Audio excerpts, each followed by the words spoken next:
so thank you for the opportunity of coming to talk to you today. And obviously, throughout this morning, you've been hearing some very interesting ideas. And there were certainly points during both Michael and Roger's talk. And I was just going to wait and see what he was going to say to see how it relates to my presentation. Unfortunately, I hope they fit well together.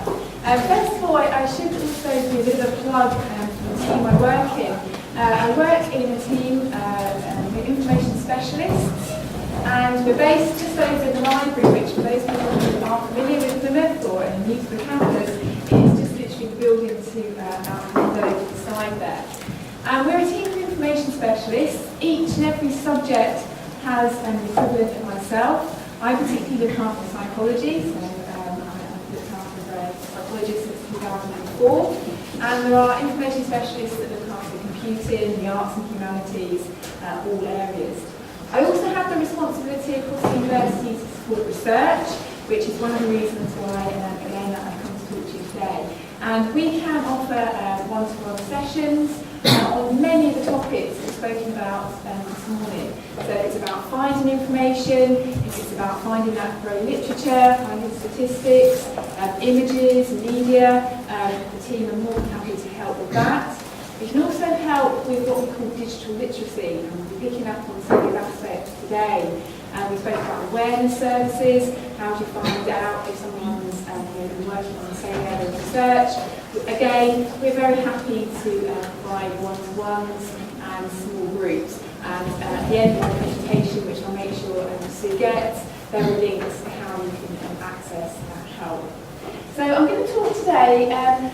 The title is The Difference Between Being Published and Being Read, and it's going to be a mixture of some sort of practicalities and some realities, if you like, but it's also going to pose some questions, because a lot of my work when I'm working with the undergraduates is about, to do this, you do that, it's quite mechanical, but as we move through into research, I turn perhaps more to asking questions and inviting to a discussion from the floor, because sometimes there are no right and wrong answers, which I'm sure you're familiar with in your research.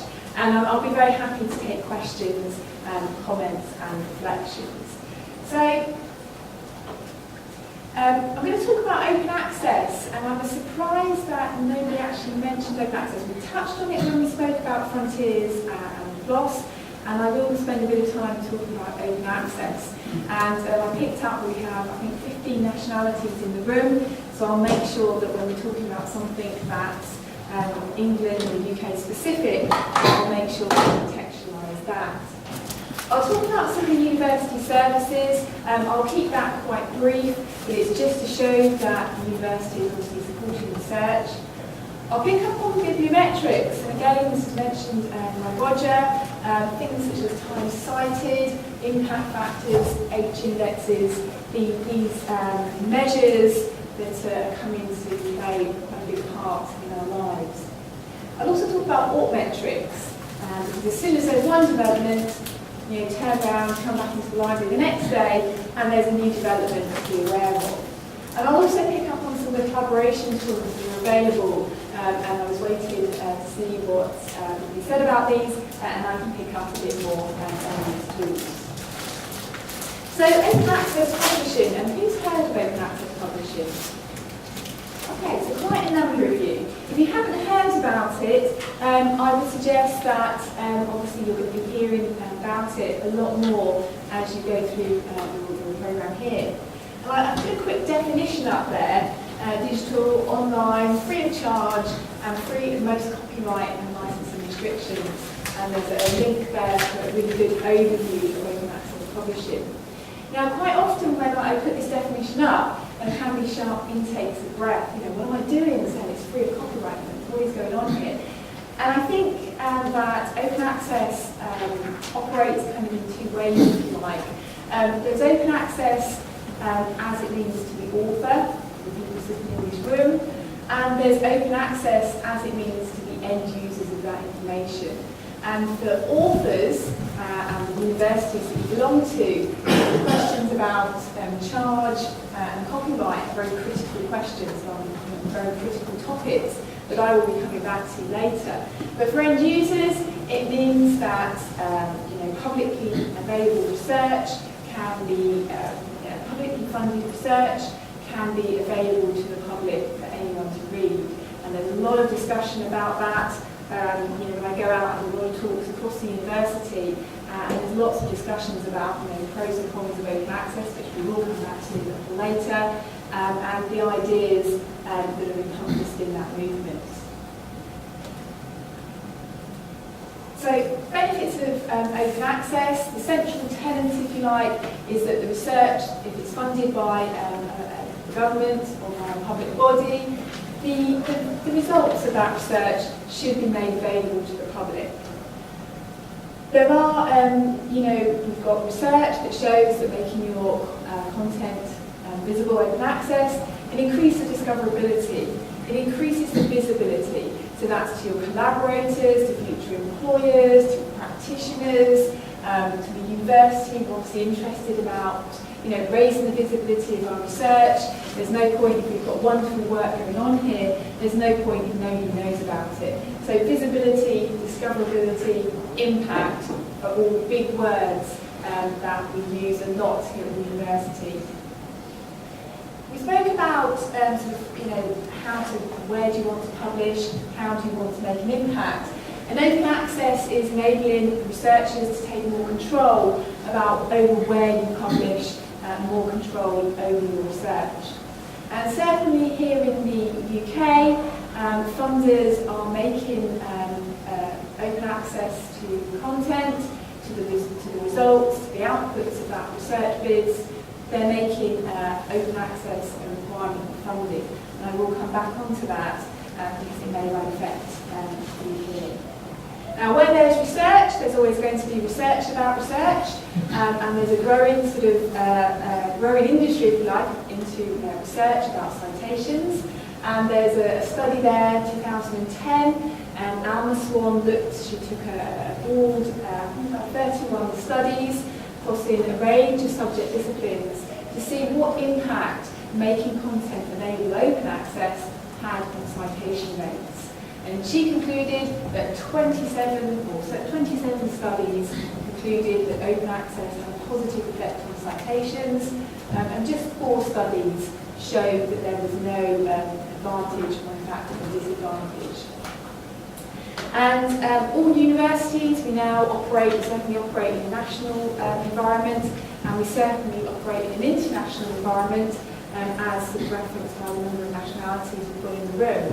And every single university across, definitely across the UK and many across Europe and the States are having to consider open access, because if every other university is getting on board with open access, promoting their research, raising visibility, creating impact, Plymouth needs to be involved in this.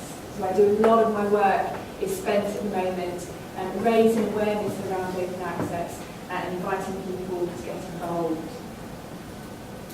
So there are sort of a number of just sort of basic terminology that I thought I'd run through. There are 2 main routes to making content open access.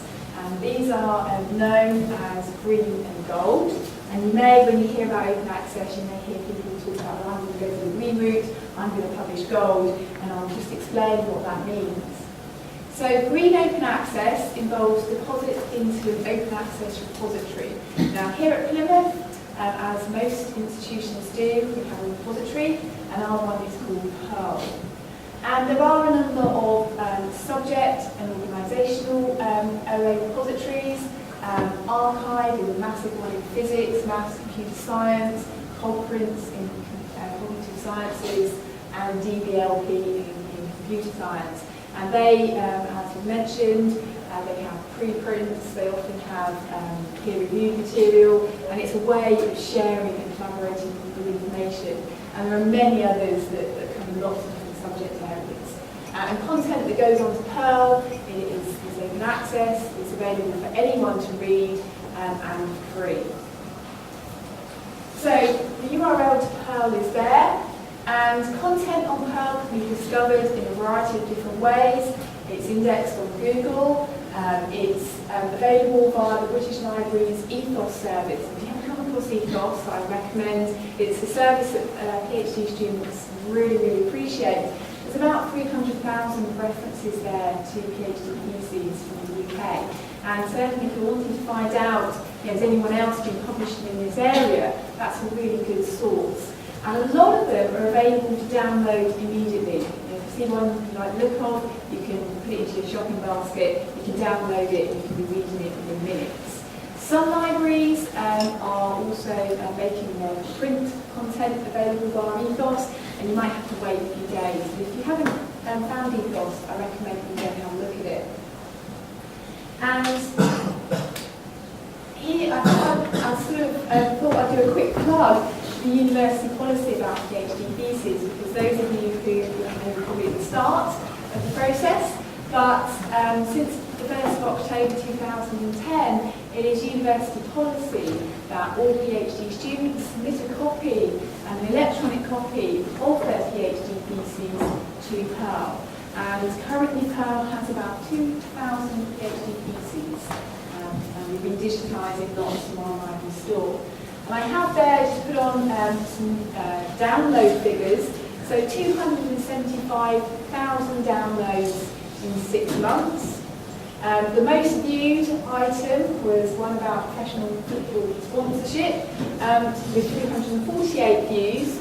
But when you look at the repository, look at the stats, sometimes people think, oh, open access, that's only to involve the sciences, it doesn't involve me. But one of the other highly viewed theses is about church roofs in Devon. So it's not just about the sciences, people are interested in your research. And by having it on Pearl, because how it used to work is, those of you who've been at the university for a while, we used to have a library store, which was literally a library warehouse, some 3 miles over near Embankment Lane it was. And if you wanted a thesis from there, somebody would have to go and get it, put it in a truck, bring it back. You could only sit in the library and read it. So the access was really, really narrow. And it probably meant that at most 2 or 3 people could read your PhD thesis in a month. And if somebody from another university library wanted to read it, they'd have to go in a truck up to, wherever it was, Manchester, Liverpool. It was really restricted. If you're outside the UK, forget it. So this is a really important development, and I hope that when the time comes, you'll be really positive to deposit too. It means that the research is so much more visible. I don't know whether many of you know, but for about 3 months, the main rail line into the West Country here was closed. The storms we had just totally decimated the track. They all interview for that's right. So maybe I should mention that. The good news is, coming out of that economic and transport sort of disaster was, they've done a lot of work, but the gentleman David Dawson, used to be in the School of Geography here, his PhD thesis was, interestingly, the impact of future sea level rise on the railway line, and he'd actually done a lot of research about Dawlish, and that was being picked up 250, it was being read for 255 times. Now, compare that to the old method, we'd have to go back and forth to our library store, the visibility is so much more improved. There's some practical examples there about a different way of publishing. Now, gold, we mentioned gold open access very briefly when someone asked about frontiers. So there are a variety of gold routes, and I think one of the biggest misperceptions there is that to publish gold always costs money. And I think when I go out and talk to academics and researchers, the automatic assumption is, oh yes, of course, putting it in Pearl is free, but doing it via the gold route, i.e. publishing via an open access journal, is going to cost me something. And actually neither of them are actually particularly true. So different gold routes. There are some open access journals where there actually no author costs. And a number of universities, including Plymouth, publishes a number of e-journals. At the moment we've got some in law and methodological innovations. And certainly I'm aware there are other discussions going on across the university about creating an open access electronic journal. that may have sown a seed of thought in people's minds. Some open access journals have embargo periods, and then after a certain length of time, they just make the content open access. We're tending to see quite a bit of that at the moment. When you look at some of our journal subscriptions, sometimes there's a time, maybe 1980, time back, when before that the publisher just makes their content open access. Mainly it tends to be historical content, but that still could be valued. And then probably the most controversial group, if you like, are the open access journals which charge publishing fees. And they're known as article processing charges. And this is something that the university is having to get to grips with. And the article processing charges, there have been a lot of studies done. Some journals charge maybe £99. Other journals are charging £5,000 to £6,000 to publish a paper. We mentioned PLOS and Frontiers, and academics are keen to explore different options.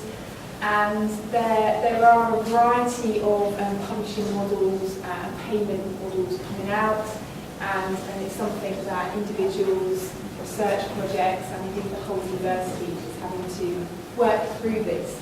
And if you're interested in looking more into open access journals, the directory of open access journals is a large number that you can have a look at. Now, whenever you talk about gold and green open access, it's a very complex and fast-moving environment. And there are a number of library/information professionals who've almost made this their career, and they have huge debates on online discussion lists, huge debates, and we talk about intellectual squabbles. This one can get very complex and quite intense. And there are a number of discussions, and obviously I'll run through some of these quite quickly. I'm probably going to pose the question rather than give the answer. Certainly, speaking as somebody who works in the library and who has to provide information to researchers, to heads of schools, heads of research centres, the question of costs is one that we can't avoid. And we need to think about direct and indirect costs. So yes, to you, depositing your paper into Pearl, there's no other costs, so it's free, fantastic. But there is a cost associated with running the repository and staffing it appropriately. And who's going to pay? Is it going to be the author? Is it going to be you? Is it going to be the institution? Is it going to be the funder? Or is it going to be the publisher? Who's going to pay for this? We've spoken about discoverability and accessibility, and obviously there are standards to share and push information out there. Certainly, if every university has a repository, you as a user are not going to want to go to every repository to try and find that content. You're going to want the content to be on the systems that you already use, so Google Scholar, etc., etc. Compliance with green self-deposit models. Universities sometimes will make what we call a mandate to say that anybody publishing in this particular university must put all of their content into the repository, and compliance rates there vary. Publishers' positions on open access with their APCs. Each and every year, the library gets a bill for our journals, and because obviously finances are not great, and the cost of journals always rises. You don't often get journals that reduce their prices. Each year, that budget that we're given buys less journals. And we're now in a situation where we've got academics paying for their APCs, so IEEE, Elsevier, Wiley, want money to pay for their articles to be published. But at the same time, in this hand, the library is having to pay for subscriptions. And it is a discussion that I'm sure the university is going to want to have with its researchers and also back with publishers. Different subject areas. Today we've got a wide mix of subject areas, so I have kept it quite general. Certainly this discussion would be quite different if I was sitting in a room of historians, if I was sitting in a room of medical staff. Different subject areas are approaching this quite differently and at different speeds as well. The academic freedoms are published in the journal of choice. And when I first started going to conferences, discussions about open access, academics were getting very concerned that open access was stopping the academic freedom. If they want to publish in a journal, the journal was charging £8,000. Their university says, no, we haven't got £8,000. Does that mean they can't publish in this top impact journal? What's going to happen? And this is a much debated point, and it even goes back as far as whether academics even have freedom in the first place to publish in the journal that they want. And I'll just leave that one there hanging. And I'll come back to the funders' requirements. As I mentioned, a lot of funders are now making open access a requirement for funding. We could probably spend all day debating what we think about green and gold. We spoke about learning societies, we talked about high impact journals, which is Nature, we talked about academic freedom costs. You could have a debate that probably would last all day. But what I'm going to do is I sort of put up some references to websites where they've kind of collated a lot of these discussions and have tried to provide statistics, trying to provide evidence so that people can start to formulate their own position. Because I don't think there's a right or a wrong, but people do want to sort of see some evidence to back up their position. A key site, if you haven't already come across Sherpa Romeo, this is a site that I recommend that everybody gets to know. What is Sherpa Romeo? Basically, it's a clearinghouse of publishers' policies for open access and copyright in the UK. So if you're thinking of publishing in a particular journal, such as Leonardo or any other journal, you need to be having a look at Sherpa Romeo to see if there's information there about what you can and can't do with different versions. It will tell you, can you put a particular version on your repository, yes or no. It will tell you, what you're allowed to do with each version of particular papers. And so if you haven't discovered Romeo, I would definitely have a look at it. There may be conditions, and it's fair to say that this is a fast-moving world, and some publishers are liberalising their open access policies. Some publishers are making it really difficult and really complex and opaque, for researchers to try and find out what they're supposed to be doing. There may be an embargo period. Some journals will say, yes, this can be open access, but only after 6 months. You may need to add some information. They quite often want things like DOIs, links back to the publisher's website, and that information also needs to be added to the record. I checked before I came on the open access position with the European Union, and the European Union did CogNovo get their money from open access? Marie Curie. Sorry? Marie Curie, yeah. Marie Curie. We want probably to have a check about this and to see whether the research funding actually had open access as a requirement. And if it does, the researchers said cognition up at the top there, so I presume it did. We'll need to start thinking about getting content here. When you publish research papers, you'll need to be trying to deposit them in Pearl, and there's information there about the embargo. So obviously outside of this meeting, I'll sort of talk to Sue and we'll get some plans there. Popped a couple of links that we can follow up. So I put a note there that the future is open access, and so that's why I asked at the beginning, those of you who haven't heard about open access, I'm sure that you're going to hear more about it. Plymouth has been discussing this, and certainly the university's recommendations that there is a strong support for getting content into Pearl, unless there's any funds that have been provided to pay gold. And so there's a strong move there to get content into Pearl and to get it out there in the world. RCUK is a sort of an umbrella term for the 7 research councils across the UK, and they give out significant sums of research funding. And in 2013, their open access policy came into play, meaning that any research outputs that came out of that research, they have to be made open access. And we're in a sort of transition period, that awful word transition, and 2018 they want to see 75% of RCUK papers published by the gold route and 100% compliance with the policy.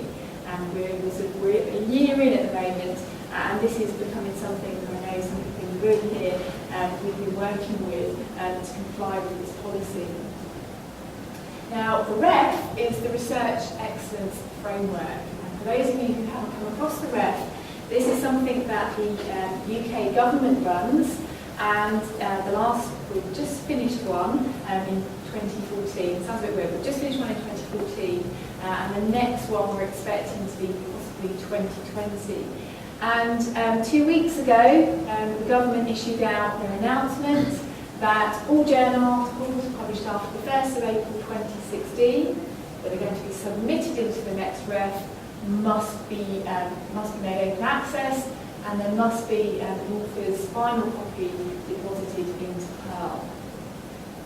And they've provided some analysis which shows, to try and reassure everybody, that 96% of the papers submitted to the REF we've just done would be compliant with this policy.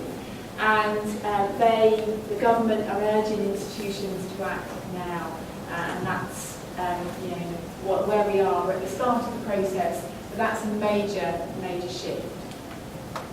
The next round of European Commission funding by Horizon 2020, that's also going to have open access as a condition of funding. And across Europe, Germany, the Netherlands, Austria, Switzerland, they are as well considering their open access position as well. And we spoke about publishers. Publishers are obviously having to operate in this new world as well. And they are increasingly coming up with new and varied ways of charging for APCs and subscriptions. It's a very fast-moving world. And as I said, some publishers are definitely liberalising the way they're doing things, making things more easy for researchers, and other publishers are sort of, quite nervous about what this means for them. So I was just going to touch on this very, very briefly. There are a number of university systems that we have in place that support research. For staff, we have a system called Elements, and that's where the details, the references of your research outputs are stored. Every member of staff in the university has a PPP, their personal profile page, and the publications tab there is populated by the information on Elements. And within those references, it can also link to any full text in Cockarill. And these systems are mainly used by staff, but I'm in the process of getting that access widened out to PhD students, because we know how important it is for you to have a research profile and to get your information recorded. We mentioned very briefly about Bibliometrics, and Bibliometrics is this sort of research and science into statistics and about publications. And there are a number of measures that I thought I'd just briefly touch on. We've mentioned time cited, and time cited when you look at databases such as PsycInfo, Web of Science, they have numbers about how many people have cited this paper. We have impact factors, and whenever you talk to researchers about journals, they talk about impact factors. And a lot of the impact factors, sometimes you need to be a statistician to understand them, but a lot of the main information providers, Thomson Reuters, Elsevier, they have different measures.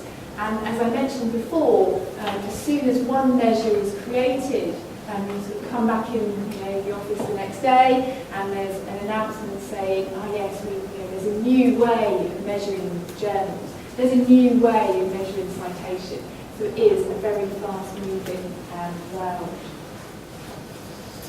The H-index. Who's heard of the H-index? Okay. Now the H-index is quite interesting. I have had some very intense discussions with researchers. And if you're ever in a room of researchers, maybe we won't probably try it now, it could be quite interesting. If you ask the group of researchers what's their H-index, just watch that one go around the room. What the H-index is basically you take somebody's papers and then you rank them in the order and number of citations.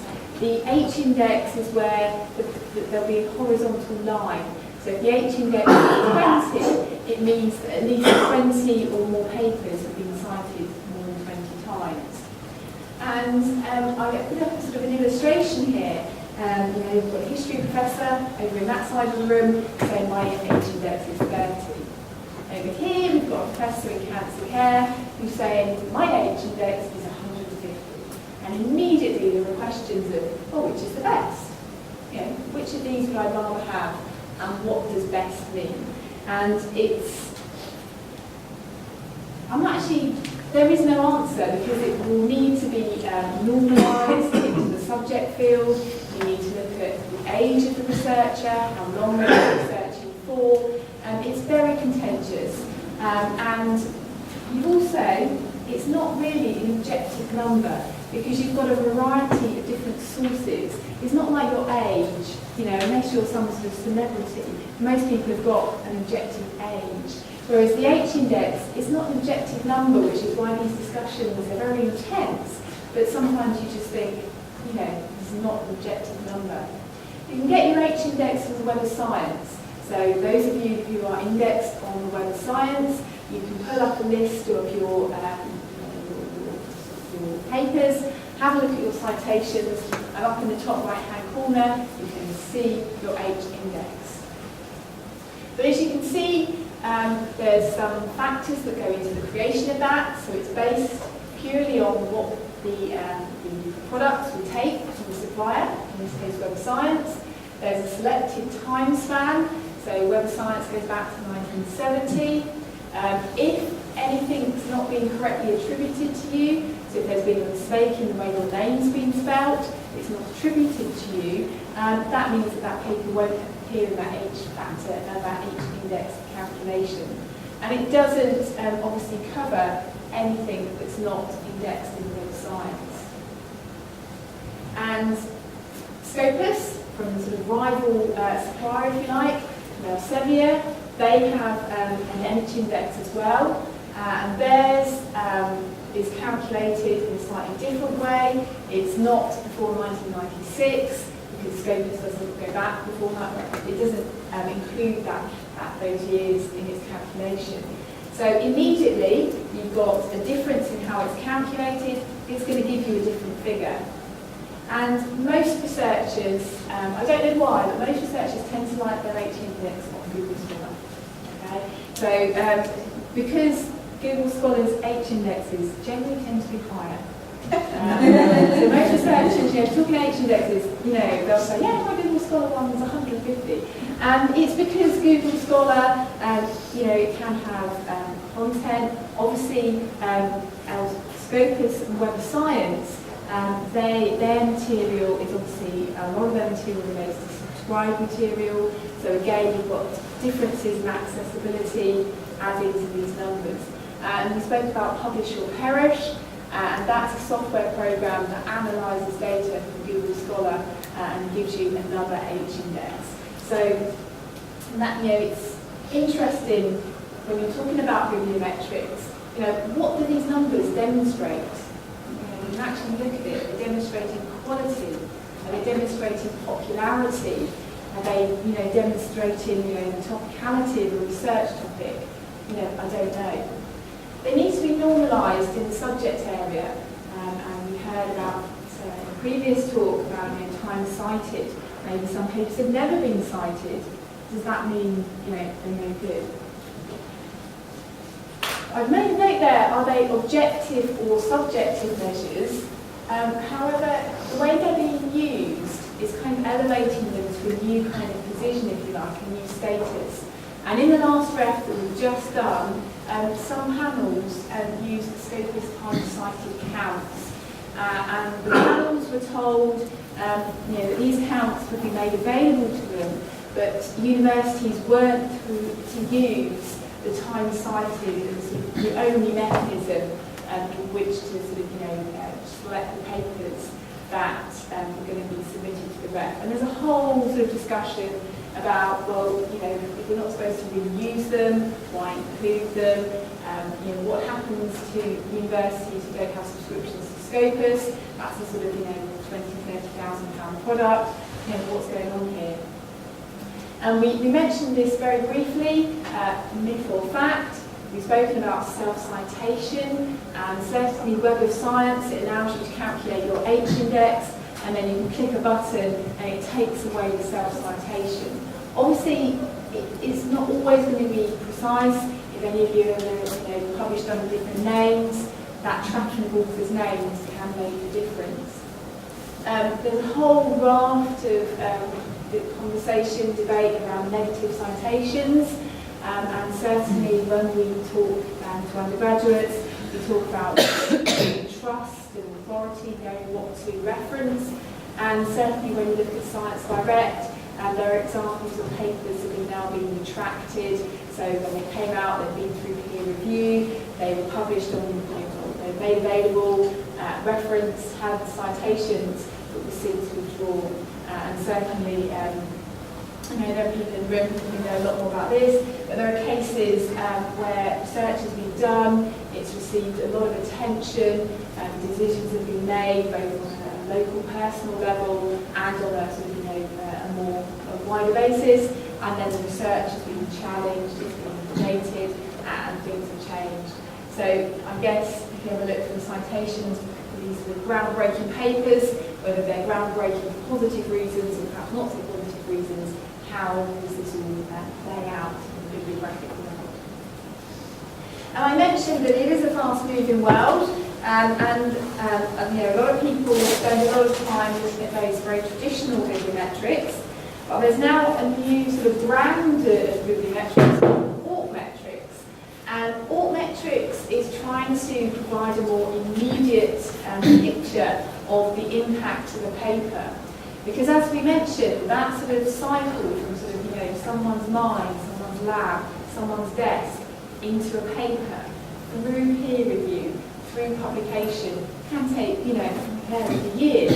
And we know now with social media that things can be blogged, we've heard about Twitter, we've heard about Mendeley, all these different services, they're much more impactful. If you talk at a conference nowadays, your words are usually being tweeted out, so before you even got home on the train, there's a discussion, there's a debate going on.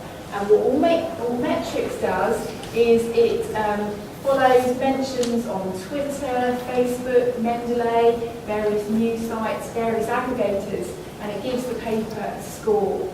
And what we're seeing is that we're now, these Altmetrics are being embedded into some of the services that we use. So we have a library search and discovery system called Primo, and they have time-cited counts, but you'll also see these Altmetrics counts as well. And people are again wanting to know, what are these measuring? Are they just measuring, the hot topic of the day, or do these have a real impact? And the other point with some of these is that bibliometrics are being sort of brought into the formal world, and certainly the REF use bibliometrics. I have heard of some universities who are using bibliometrics to decide about promotion, and I know that some journals, some publishers will only look at publishing papers from people who've got higher H-indexes. So these kind of measures are kind of gaining status, and it's quite contested. We mentioned very briefly some collaboration tools, and I could have filled this slide with hundreds of examples, but I've just picked out a few: ResearchGate, Mendeley, Academia.edu, and these services are being used by people to build a digital profile, as we call it, and you can share content. Mendeley can also use as a reference manager. And there's no doubt that sort of building and raising and maintaining your research profile is absolutely critical. Along with, and obviously one of the reasons why you want to do that is you want to be open, you want to be visible, you want to be getting your research out there. But because it's open, you also need to make sure that what you're doing, sort of digitally illiterate. So what I mean by that is, if you're making your content visible, it means that if you haven't quite done things quite right, it's visible to the world. We mentioned earlier a blog post. How do you bring a blog post back if you don't like what you've done? So on some of the sites that we've just mentioned, such as ResearchGate and Mendeley, you can share, you can collaborate papers, but you need to remember that copyright and publishers' policies, they apply to all sites. They're not just something that you think, oh, when I'm depositing onto Pearl, I need to think about copyright. If you're putting any papers onto ResearchGate, any papers onto Mendeley, you must visit Sherpa Radio. Don't fall into the trap of thinking, oh, everybody else is doing it. You need to be the one who's being digitally literate. The status of sites can be unclear. When you look at publishers' policies, they'll often say something along the lines of, this can go into an institutional repository. This can go into your employer's website. If it doesn't mention, third-party sites, it probably indicates you shouldn't be putting anything on ResearchGate or Mendeley. Certainly, funders such as RCUK and the REF, they are now wising up to these other sites, if you like, and in their policies they're actually specifying that papers for those purposes have to go into Pearl. And openness means visibility, and you need to ensure that you're being a digitally literate researcher by ensuring you know about copyright, you know about open access, and you know about publishers' policies, because publishers will go through and they will check these sites, and certainly academia.edu, Elsevier went through, had a look at the papers on there, and they issued thousands and thousands of takedowns. So we can offer support on that, so do come along and tell you more.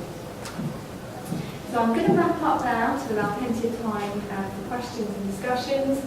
My email address is also the generic email address of the whole team. We have a number of what we call library subject guides, and these are guides that provide a lot of support. There are subject-specific guides, and there's also the research support guide, and that's got a good practice guide about how to raise the visibility of your research, but in a good way and in a sort of a compliant way. And there's also lots of information via the link there about the social media tools and other digital ways of raising your research profile. So I'm going to finish there and say thank you very much. If anyone's got any questions or comments, I'm more than happy to take them.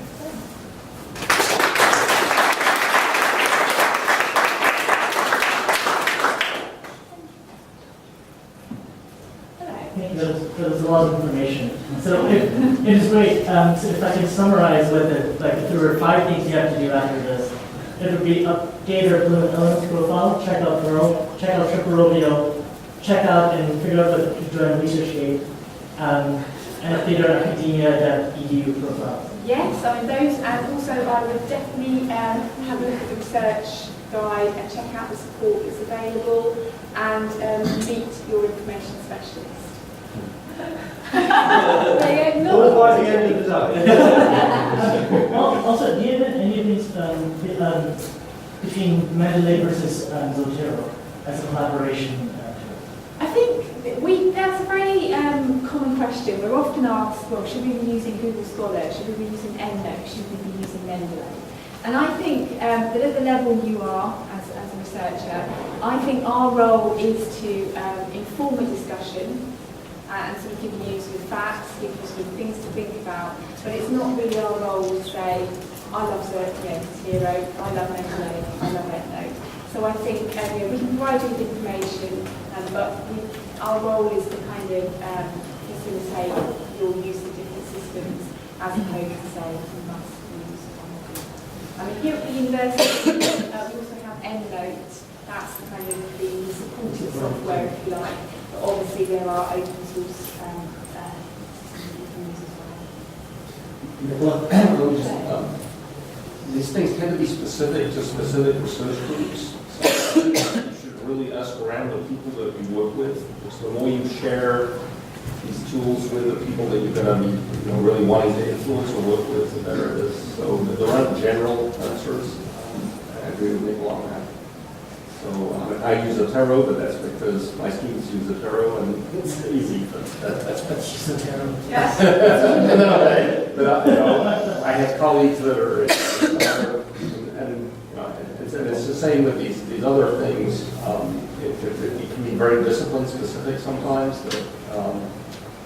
So you should ask that question locally with people who are working. Yeah, I think Frank at the moment in talking to lots of students about what to set up We've been, a collaborative tool. I think we've been talking, but we haven't really come to a consensus. So is there still for writers or do you have like rules? Like I'm using the program just because it's useful or useful? Yeah, I mean, and like you say, it is a community, and when you look at these different systems, I mean, I picked out 3 there, but I picked out a wide range of others, and it's interesting how, like say, discipline or just personal, preferences. Some systems, come up and then others go down. So we can sort of, help with discussions there. But it's also important making a big investment and putting all your stuff in there. So it's a real thing to change at some point. Yeah. Which is what I was going to say. Is, some of these systems that allow you easily to export the content to another one. And so that's sometimes the thing to look at as to whether you can export the content without having to And at the end of the day, tools are to help to research. So sometimes it's good to think strategically whether the tool that we're using is actually useful or not. Because we could be kind of drowned into tools that are out there. And none of them are kind of useful. Many of them might have an influence. So having a strategic discussion and thinking about how it can increase the impact of research or the conduct of research, or helping progress as a researcher personally. Like we kind of thinking which of them needs which of these to go. You were talking a lot about open access with regards to publication. And the next step might be open access to data, basically, because nowadays search engines and algorithms become much more sufficient in analyzing all kinds of media formats, basically. So if you really want to make science openly available and replicable, then I think data is crucial as well. And there is no reason nowadays why you wouldn't publish your data set with the data, and that would basically make comparison between studies more easy. Reproducibility, replication would be feasible, and also I think artificial intelligence would be able to access much more information at the same time, because you could run leaderboards over these data sets and the applications, and you could really extract data at a higher level than. Absolutely, and when I was preparing this presentation, I had a big sort of dilemma about what to put in and what to leave out. And we, open access to the outputs, there's lots of movements, lots of developments there. And the next sort of big piece of work is about research data management. And there's a lot of work going on about where is research data stored, how is it accessed. Some of the research councils, the Engineering and Physical Sciences Research Council, they've already released a framework of data management expectations that the university needs to comply with on May 2015, and a lot of that is about open access to data. And it's also about, I was in a conference just before Easter, and they were talking about the death of the PDF. and they're talking about the sort of the depth of the article. And what they're talking about there is that, sort of the research article is something, you can usually hold in your hand, read on the screen. But as we've spoken about today, a number of points, you've got your data, you've got the mentions in conferences, you've got the collaboration, you've got the software. So we're moving now from the world where, the research article is an isolated object to now it becoming what we call the research object, which is exactly that. So yes, it's a big piece of work, so research data management. And a lot of the other big piece of work that's going on is into open access into monographs. So we've spoken a lot about journal articles. The next piece of attention has gone to monographs. And there's work going on now to make monographs open access as well. Can I just add, some of the journals publish data sets. So especially, I think in medical health record, we do have journals elsewhere. And we have also kind of some kind of digital library kind of organization who publish the report along with the publication. And we have agreement with the methodology that they get indexed, so they get through it. So there is kind of, at least in our field, there's a lot going on that you could come in. You have to just find the right. I think in general it's a minority because when you look at all the databases in psychology or neuroscience, they don't publish the raw output, they just publish the results. The reason it's difficult. You're not it's very difficult. able to reanalyze the stuff and to aggregate. It does vary, Christopher. Certainly, a lot of the public funded research, a lot of the funders, just as they insist on open access to the articles, they're also insisting on open access to the data. So there is a UK data archive, and all of the kind of government, a lot of the government-funded studies and censuses and all of those really big things it's already a condition of the funding of the data. And everything you need to access the data, so all of the coding sheets and everything are all archived.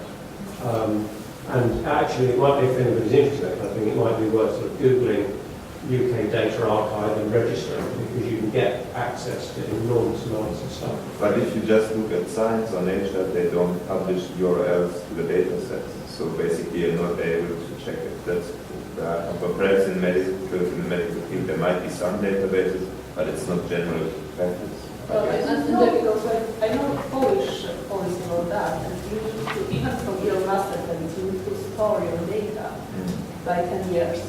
Yeah, but So can social people data. access it? That's Well, if anyone would like to have access, it's one mail, and to get data. but it should be available automatically. Well, it should be, but it's like, I think that one of the problems we have to consider is when a new regulation comes up, they're always implemented prospectively, not retrospectively. So the big debate that we have with clinical trials is to force people to do retrospectively, which they don't do. So whatever comes through is always prospective. It's a very limited part of what we said. How to do it retrospectively is very complicated. So there is no easy solution to that. The university is just set up a working group on research data. So, we're looking at these different aspects of storage, we're looking at how it, who it needs to apply to, whether it's funded research, field research, undergraduate research, PhD research. We'll obviously be working with colleagues in dental school, we need to have NHS requirements, we've got open access to data, we've got commercial confidentiality. It's a big, big issue, and so we're sort of really at the start of that thinking process.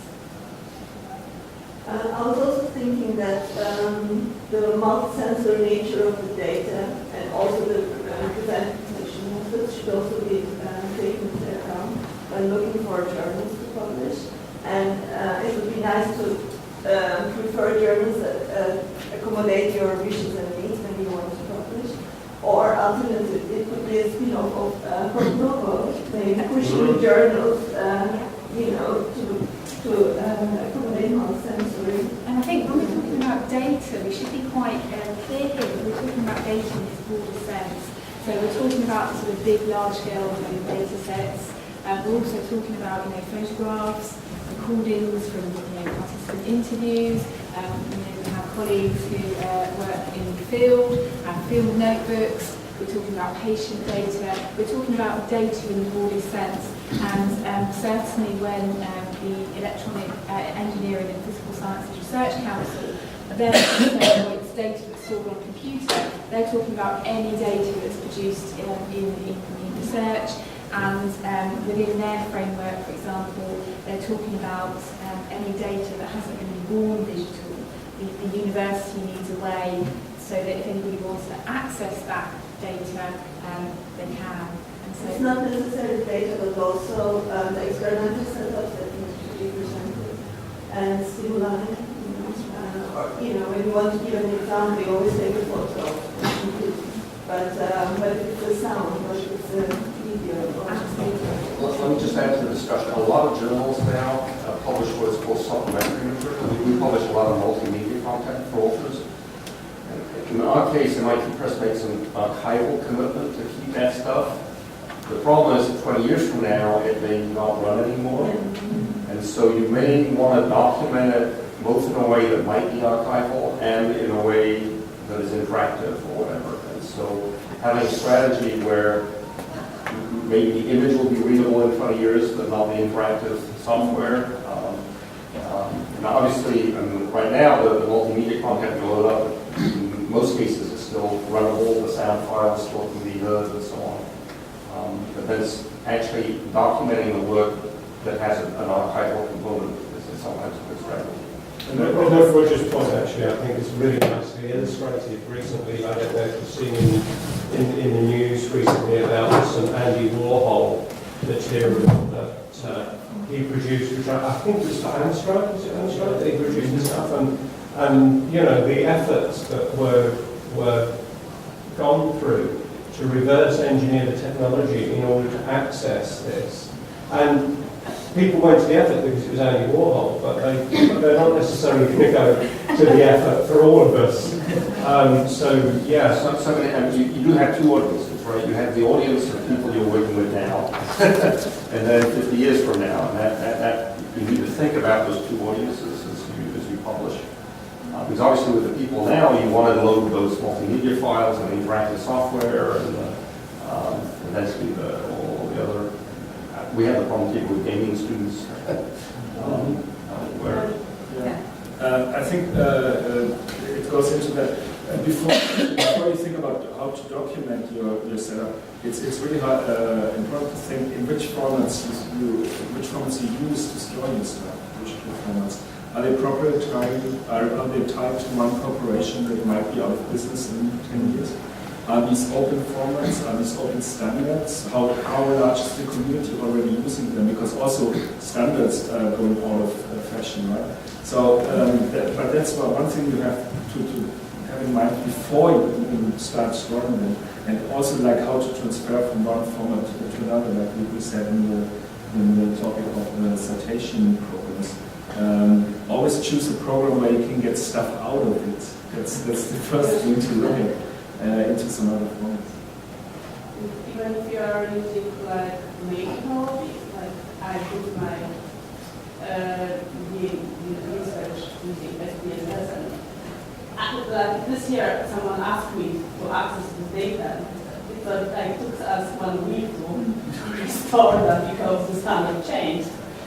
But I would like to refer to your comment about open access to all data. Actually, I did this research last year with artists when I get a lot of data from that, and I'm really not happy to share them like publicly. It's because it's very easy to identify who is exactly what he's saying in the process, and I guess it's against the private policy I try to give my participants. And the same is many times referred to like medical one subject research. It's too easy to identify. I'm happy that you bring it up. I guess anonymization methods or anonymization methods are very important, but in general I think there is a huge problem in science that it's not openly accessible, it's not transparent, and it's not reproducible. And basically, by not sharing the data to the whole community, you impede progress, and that's where I'm coming from. So Basically, there are always exceptions to the rule, but just from a general point of view, I completely agree with Michael. We should use open source frameworks, which are not bound to some monopolistic companies, where you. So that's my line of thought in general. Basically. But I agree with you. Obviously, you It's take like privacy issues into if account. anyone wants to analyze that, then it's possible, but in frame of policy or And just talking about meta search, when you have these meta bots which are actually able to extract data from a large data set, that's the future in my opinion, because then we can really do large-scale analysis, meta-analysis on huge data sets, and it's not limited to text. Image processing, I mean, we are learning about image extraction right now. I don't know, what are the real artificial intelligence guys doing? They can really extract semantics out of the data nowadays. So. wow. Thank you. Correct.